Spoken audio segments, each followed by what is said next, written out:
اصل میں دیکھیں میں آپ کو ایک بات بتاؤں، یہ جب کہا جاتا ہے نا کہ مشاجرات صحابہ یا اختلافات صحابہ کے اوپر بات نہ کی جائے تو یہ عوام کے لیے کہا جاتا ہے، علماء کے لیے تھوڑی کہا جاتا ہے کہ جنہیں پتہ ہے۔ علماء تو اپنے علم کا اظہار کریں نا، وہ تو بتائیں، سکھائیں ان۔ اس کی مثال آپ ایسے سمجھیں کہ اگر آج ہم یہ بات کریں کہ بھئی تقدیر کے اوپر بات نہیں کرنی چاہیے اور کل کو آپ سے تقدیر کے حوالے سے کوئی سوال کر لے تو آپ یہ کہ اگر بات ختم کر دیں گے کہ تقدیر کے اوپر بات کرنے سے منع کیا گیا ہے تو لہذا بات ختم نہیں، ہم اسے سمجھائیں۔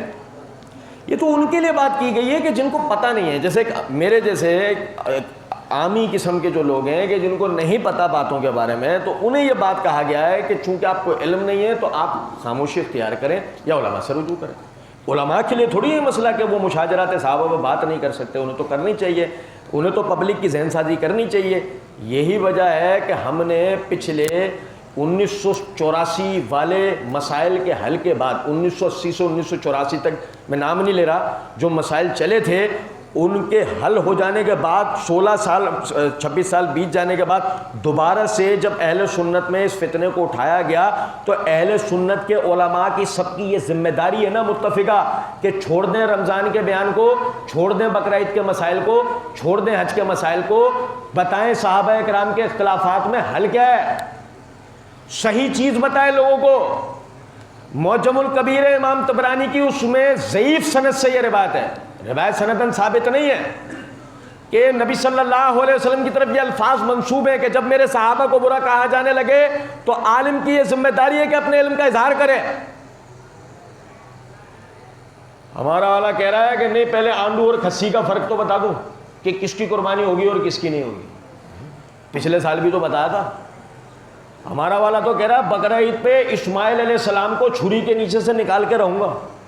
ابے یہ تو نے پچھلے سال بھی نکالا تھا، کچھ بات میری سمجھ رہے ہیں یا نہیں؟ روایاتی دین سے باہر آنا پڑے گا ہمیں۔ جو جدید دور کے جتنے چیلنجز ہمارے سامنے آتے ہیں ان چیلنجز کا سامنا کرنا ہے، ان کا جواب دینا ہے۔ اچھا اسے چھوڑیں، اب آپ کو پتا آپ کے لیے آگے کیا مسئلہ کھڑا ہے، یہ تو اپنی موت مرنے والے ہیں کچھ ہی دن میں، آگے آپ کے لیے الحاد کھڑا ہے چیلنج بن کر۔ آپ کے اسلام آباد کراچی جیسے میٹروپولیٹن سٹیز جو ہیں وہ تو اس کا بڑے پیمانے پہ شکار ہو چکے ہیں، اور آج نہیں کل یہ آپ کے گلی محلوں کا رخ کرنے والا ہے فتنہ۔ اس وقت میں ہم کیا بولیں گے؟ نہیں توبہ توبہ کرو، اللہ کے بارے میں ایسی باتیں ہوتی ہیں کیا؟ خاموشی اختیار کریں گے؟ نہیں، ہمارے پاس تو ہر چیز کا جواب ہے اللہ کے فضل و کرم سے۔ اصل چیز تو یہ ہے نا کہ ہم جو جاننے والے ہیں وہ تو اپنے علم کا اظہار کریں، وہ تو آگے ہیں، وہ تو اس کے اوپر بات کریں۔ میں آپ کو یہ بتاؤں کہ اصل میں پبلک کو ایک بات سب سے پہلے سمجھنی پڑے گی، جو میں نے ابھی دوران گزارشات بھی آپ کے سامنے بات رکھی تھی کہ دیکھیں آپ کو ایک بیماری ہے، اس کے علاج کے لیے آپ کس کے پاس جائیں گے؟ پیٹ میں درد ہو گیا، موچی کے پاس رک گیا، یار ذرا دیکھنا میرے پیٹ میں کیا ہوا، موچی کہہ رہا تھا میرا کیا کام؟ نہیں تو تم موچی بھی تو میں موچی ہی ہوں، ڈاکٹر تھوڑی، تو ڈاکٹر کے پاس جا۔ نہیں تو موچی ہے، تو بتائے گا، آخر تو بھی تو موچی ہے، تو اس سے میں باہر آنا پڑے گا۔ نہیں یہ لاکھوں فالوورز ہیں، ایسے تھوڑی ہوں گے اس کے، یہ بھی تو کچھ جانتے ہی ہوگا نا۔ ارے بھائی بات تو سمجھو، یہ عالم کا ڈپارٹمنٹ ہے نا، یہ سب سے پہلے ہمیں بات سمجھنی پڑے گی، جو جس کا ڈپارٹمنٹ ہے اس کی طرف رجوع کرو۔ یہ تھوڑی ہے کہ نہیں یہ اس کو پتا ہوگا، یہ کیسے پتا ہوگا؟ اور یہ بھی ہمیں بات سمجھنی چاہیے، جب ہم نے ایک ڈاکٹر کو دکھایا اور اس سے ہمارے مسئلے کا حل نہیں ہوا تو ہم نے کیا کرا؟ بس گھر پہ آ گئے، بس بیگم میرا کفن تیار کرو۔ ایسا ہوتا ہے؟ نہیں، ہم کیا کرتے ہیں؟ دوسرے ڈاکٹر کو دکھاتے ہیں، پھر تیسرے ڈاکٹر کو دکھاتے ہیں۔ بالکل اسی طرح وہ آپ تو کہہ رہے ہو یہ ساری بات، میں اپنے مسجد کے مولوی صاحب کے پاس گیا، میں نے سوالات کرے، وہ جواب ہی نہیں دیا، انہوں نے بھگا دیا مجھے، اور کہا چپ کر، صحابہ کے بارے میں ایسی باتیں مت کیا کر۔ تو اب میں کہیں جاؤں گا ہی نہیں۔ یہ کوئی طریقہ تھوڑی ہے بھائی، آپ کو اگر کسی ایک جگہ سے جواب نہیں ملا آپ دوسری جگہ جائیں، عوام کو بھی اپنا یہ رویہ تبدیل کرنا پڑے گا۔ کہ آپ کو جو شرعی مسئلہ پیش آتا ہے، یار میں معذرت چاہتے ہوئے یہ بات کروں گا، طلاق کے مسئلے میں کیا ہوتا ہے؟ کیسے دروازے کھٹکھٹا رہے ہوتے ہیں دارالفتہ کے، کبھی یہاں کا دروازہ کھٹکھٹا رہے تو کبھی وہاں کا دروازہ کھٹکھٹا رہا ہے، کیوں؟ گھر کی عزت لٹ رہی ہے نا، اس وجہ سے۔ گھر برباد ہو رہا ہے نا اس وجہ سے. لیکن یہاں صحابہ کو لے کے ایمان برباد ہو رہا ہے اس کی فکر نہیں ہو رہی.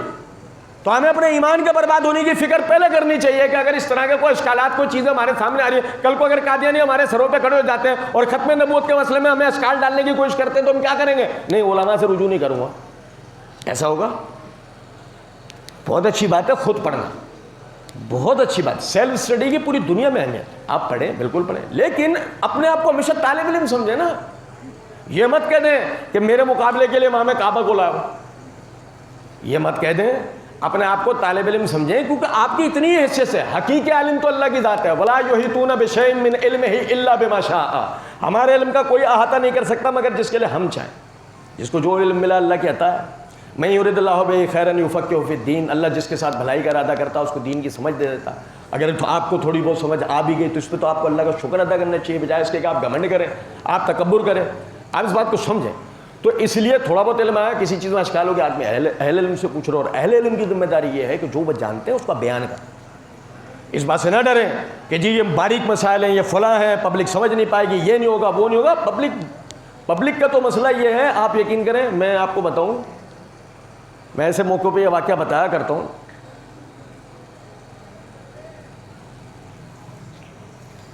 حیدرآباد میں میمن ہاسپٹل بڑا مشہور ہے, اور میمن ہاسپٹل کے سامنے کٹا کٹ والا بڑا مشہور ہے. تو وہ ایسے بینچز لگا کے کھلاتا ہے. تو ہمیں ایک مرتبہ وہاں پر بیٹھ کے کٹا کٹ کھا رہے تھے 4-6 بھائی. تو ہمارے آگے ٹیبل کے اوپر 2 میڈیکل ریپس ہوتے ہیں. تو یہ 2 بھائی بیٹھے ہوئے آپس میں بات کر رہے ہیں, اور یہ سرونگ کرنے والا جو بھائی ہے نا, جو چٹنی لا کے دے رہا ہے اور یہ چکر لگا رہا ہے. توجہ سے میری بات سنیے. اوپر اسٹریٹ لیمپ نہیں جل رہی ہے, روڈ کی لائٹیں ہوتی ہیں نا گورنمنٹ کی, وہ نہیں جل رہی ہے, وہ بند ہے. اس کے ٹھیلے کی لائٹ کی بس روشنی ہے وہ. اور 9/11 کا واقعہ, ورلڈ ٹریڈ سینٹر کا واقعہ ہوئے کوئی 12-13 دن ہوئے تھے. ورلڈ ٹریڈ سینٹر کا واقعہ ہوئے 12-13 دن ہوئے تھے. اب یہ دونوں آپس میں بات کر رہے ہیں, سننا ذرا.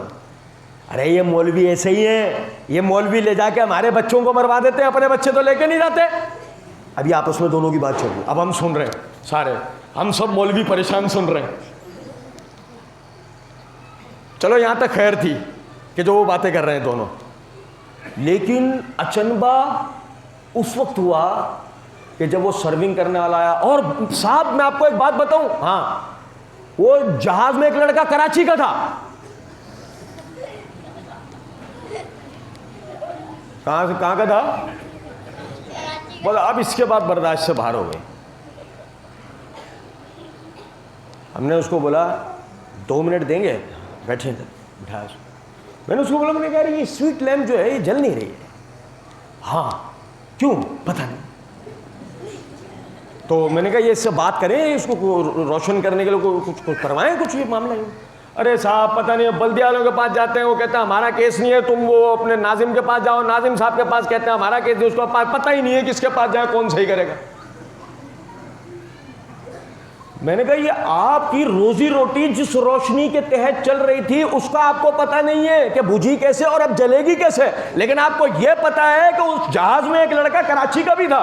ابے یہ تو وہ انفارمیشن ہے جو CIA والوں کو بھی نہیں ہے بھائی. تو بچا کے چل, تجھے تو لے جائیں گے وہ. تو میرا اس بات سے بتانے کا مقصد یہ ہے, ہماری عوام کا یہ بڑا المیہ ہے کہ ہمیں پتہ الف سے لے کر بے نہیں ہوتا ہے, اور یہ بتانے کے لیے بیٹھ جاتے ہیں ہم. اس رویے کو, اس روش کو اپنی بدلیں. اگر آپ کو کسی چیز کی کم معلومات ہے تو ویسے بھی خاموش رہیں, اس کو سیکھنے کی کوشش کریں. اور اگر آپ سیکھ رہے ہیں تو اپنے اندر یہ ایک نظریہ بنائیں کہ میں ایک طالب علم ہوں, مجھ سے ہزاروں غلطیاں ہو سکتی ہیں. تو اس صورت میں لازمی سی بات ہے جب مجھ سے غلطیاں ہو سکتی ہیں تو اللہ مجھے معاف کرے, میں صحابہ کرام کی طرف غلطیوں کا انتساب کر رہا ہوں, کہیں یہ سب سے فاش غلطی تو نہیں ہے میری زندگی کی. یہ ہے سب سے بڑا مسئلہ.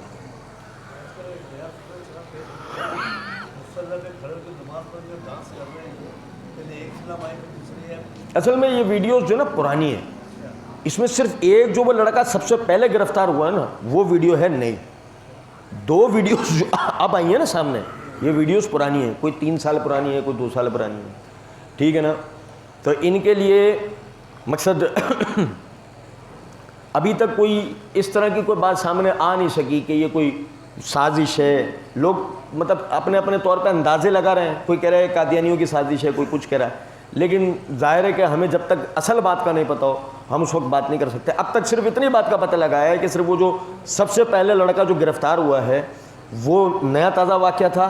باقی جو 2 ویڈیوز اس میں ایک وہ بزرگ سے ہیں وہ ضعیف العمر, اور ایک اور جو لڑکا ہے یہ ویڈیوز کوئی 2 سال پرانی ہے, کوئی 3 سال پرانی ہے, وائرل اب ہوئی ہے. یہ ہے مسئلہ.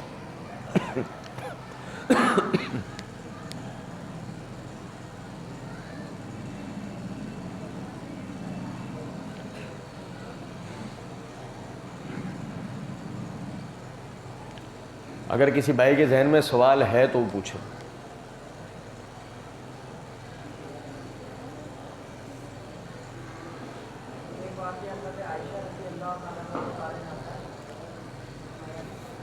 ہاں بتائیں بتائیں, میں سن رہا ہوں, تھوڑا آواز بڑھا لیجیے گا.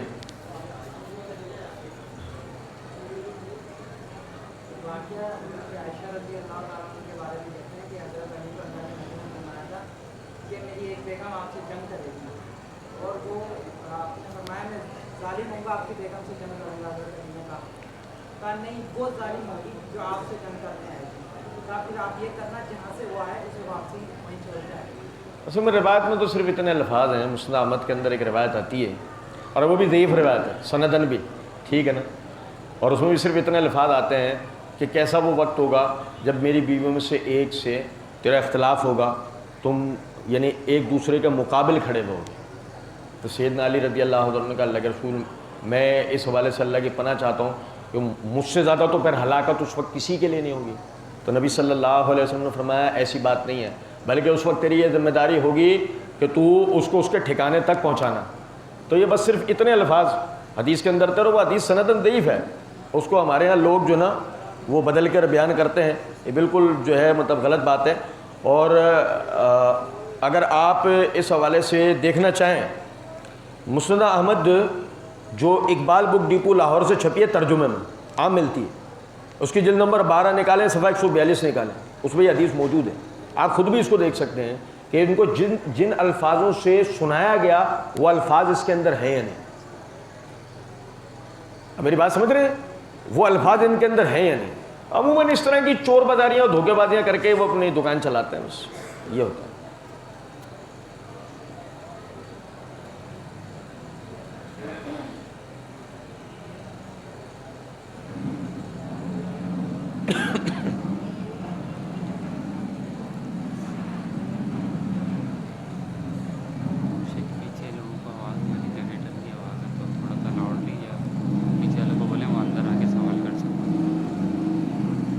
اچھا, یہ پیچھے والے بھائیوں سے گزارش ہے کہ اگر آپ اندر آ سکتے ہیں تو اندر آ جائیں تاکہ جنریٹر کی آواز سے جو آپ کو پریشانی ہو رہی ہے وہ پریشانی نہ ہو. تھوڑا تھوڑا آپ بھائی بھی آگے آ جائیں.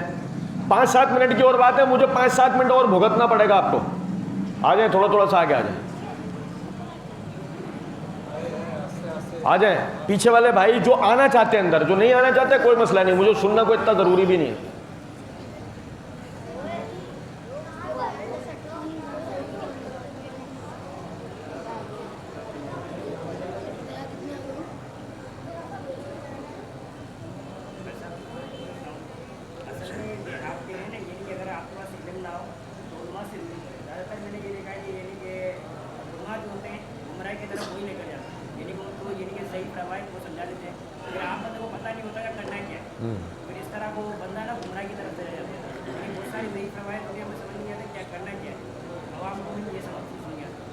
نوٹ کی پہچان ہمیں زیادہ ہے یا بینکر کو؟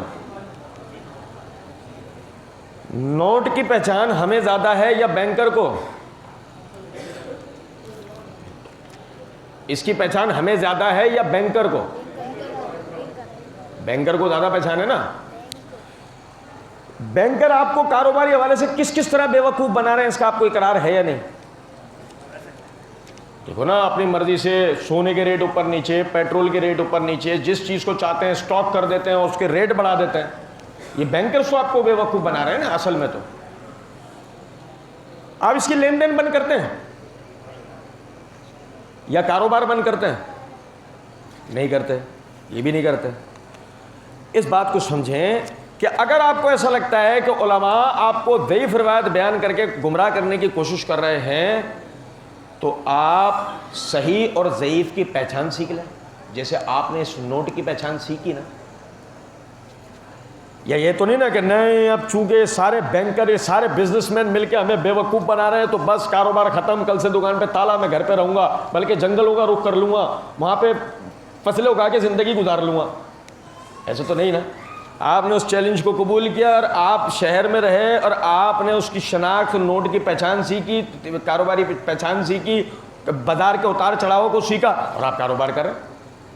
تو اگر آپ کو ایسا لگتا ہے کہ کوئی عالم آپ کو ضعیف روایت بیان کر کے اور آپ کو جو ہے وہ گمراہ کرنے کی کوشش کر رہا ہے تو صحیح اور ضعیف کی پہچان سیکھ لیں. کون سی مشکل بات ہے؟ مشکل ہے یہ تو ہم نے خود سے مشکل بنا لیا نا.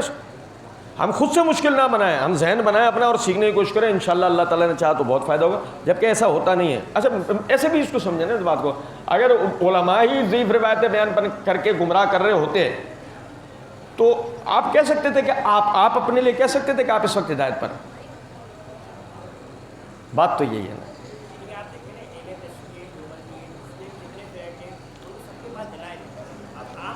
ابن القیم رحمۃ اللہ علیہ، معذرت چاہتے ہوئے میں یہ بات کروں کیونکہ اس کا جواب میں سمجھتا ہوں اس کے علاوہ کچھ اور نہیں ہے، تو اس لیے جواب دے رہا ہوں. ابن القیم رحمۃ اللہ علیہ اعلام الموقعین کے اندر لکھتے ہیں کہ اہل علم کا اس بات پر اجماع ہے مقلد عالم نہیں ہوتا.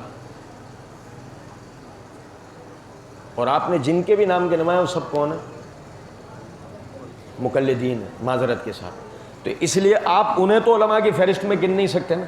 جب آپ انہیں علماء کی فہرست میں گن نہیں سکتے تو سوال پھر بات آپ اس طرح نہیں کر سکتے کہ جی وہ یعنی علماء ضعیف روایتیں سنا کے گمراہ کر رہے ہیں. آپ یہ کہہ سکتے ہیں مقلدین ضعیف روایتیں سنا کے گمراہ کر رہے ہیں. یہاں تک تو بات سمجھ میں آ سکتی ہے. تو میں نے کہا نا کہ علماء اگر ضعیف روایتیں سنا کر اگر جو ہے وہ گمراہ کر رہے ہوتے تو پھر آج آپ یہ نہیں کہہ سکتے تھے کہ آپ ہدایت کے رستے پر چل رہے ہیں. یہ تو بات سیدھی سی ہے نا، کیونکہ پھر یہ آپ کے پاس کیا گارنٹی ہے کہ آپ ہدایت کے رستے پہ چل رہے ہیں؟ تھوڑا سا غور کریں میری بات. اور یہ کوئی مشکل نہیں اگر آپ کو ایسا لگتا ہے. دیکھیں میں آپ کو ایک بات بتاتا ہوں، ابھی پرسوں رات کی بات ہے، ایک علامہ صاحب ہیں، ایک اصول حدیث کے ایک مسئلے کے اوپر انہوں نے ایک پوسٹ لکھی، میں نے اس کے نیچے ایک کمنٹ کیا. انہوں نے نیچے کہا نہیں بات اس طرح نہیں ہے، اس طرح ہے. میں نے اس کے اوپر بھی کمنٹ کر دیا، ایک حوالہ دے دیا انہیں. پھر انہوں نے کہا کہ دیکھیں اصل میں بات یہ ہے آپ نے پوسٹ کو غور سے نہیں پڑھا، آپ اسے ایک دفعہ پڑھ لیں پھر اس کے بعد اس کو کمنٹ کیجیے گا. تو مجھے یہ اندازہ ہو گیا کہ یہ میری بات کا کسی وجہ سے ابھی جواب دینا نہیں چاہتے. میں نے جزاک اللہ خیرن لکھ کے بات ختم کر دی. آپ میری بات سمجھ رہے ہیں؟ تو سب سے پہلے اپنے اندر حسن ظن رہے کہ اس نے اگر مثال کے طور پہ آپ کو ضعیف روایت سنائی، فرض کر لیتے ہیں اگر عالم ہے اور اس نے آپ کو ضعیف روایت سنائی تو کیوں؟ پہلے حسن ظن اپنے اندر لائیں، پھر اس کے بعد آپ اس سے ملیں. اگر وہ آپ کو لگتا ہے وہ روایت ضعیف ہے آپ اسے بتائیں، اس میں کوئی مسئلہ ہو جائے گا. بھائی اگر میں آپ کو ایک بات بتاتا ہوں، سب سے اچھے شاگرد کی پہچان کیا ہے؟ جو علم میں اپنے استاد سے ترقی کی کوشش کرے. اچھے استاد کی تو اچھے شاگرد کی پہچان تو یہ ہے نا. میں دیکھو کسی زمانے میں شاگرد کی پہچان کیسے ہوتی ہے؟ اچھا تم فلاں کے شاگرد ہو، کسی زمانے میں ایسی پہچان ہوتی ہے نا. اور استاد کی تعریف کیسے ہوتی ہے؟ اچھا تمہارے یہ شاگرد تھے، یہ حضرات تمہارے شاگرد ہیں. اس کا مطلب جب شاگرد نے کوئی بڑا کارنامہ سر انجام دیا تبھی تو استاد کی عزت بڑی نا. میری بات سمجھ رہے ہیں نہیں؟ امام اسحاق بن راہویہ تھے، انہیں کوئی نہیں جانتا تھا. امام بخاری رحمۃ اللہ علیہ انہوں نے جب صحیح بخاری کو ترتیب دیا، صحیح بخاری میں صحیح احادیث جمع کرنے کا التزام کیا، نتیجہ یہ نکلا کہ جب امام بخاری مشہور ہوئے اور لوگوں نے امام بخاری رحمۃ اللہ سے پوچھا کہ حضرت آخر کس چیز نے آپ کو ابھارا کہ آپ اللہ کے دین کی اتنی بڑی خدمت کر لیں؟ تو امام بخاری رحمۃ اللہ نے جواب میں کہا میرے استاد اسحاق بن راہویہ نے ایک مرتبہ دوران مجلس، دوران درس، دوران سبق، دوران کلاس ہمارے سامنے یہ بات کہی تھی کہ احادیث کی تو بہت ساری کتابیں موجود ہیں لیکن بگنر کے لیے، وہ جو بالکل ابتدائی طالب علم ہے اس کے لیے کوئی ایسا حدیث کا ذخیرہ موجود نہیں ہے جس میں ساری صحیح احادیث ہوں. کاش کہ کوئی اس کے اوپر کام کرے. امام بخاری رحمۃ اللہ علیہ کہتے ہیں میں نے اسی دن سے ذہن بنا لیا تھا میں یہ کام کروں گا. اب دیکھو استاد کی تعریف کہاں سے ہوئی؟ شاگرد سے. کہ شاگرد نے جو یہ عظیم کارنامہ جب سر انجام دیا تو نتیجتاً یہ ہوا کہ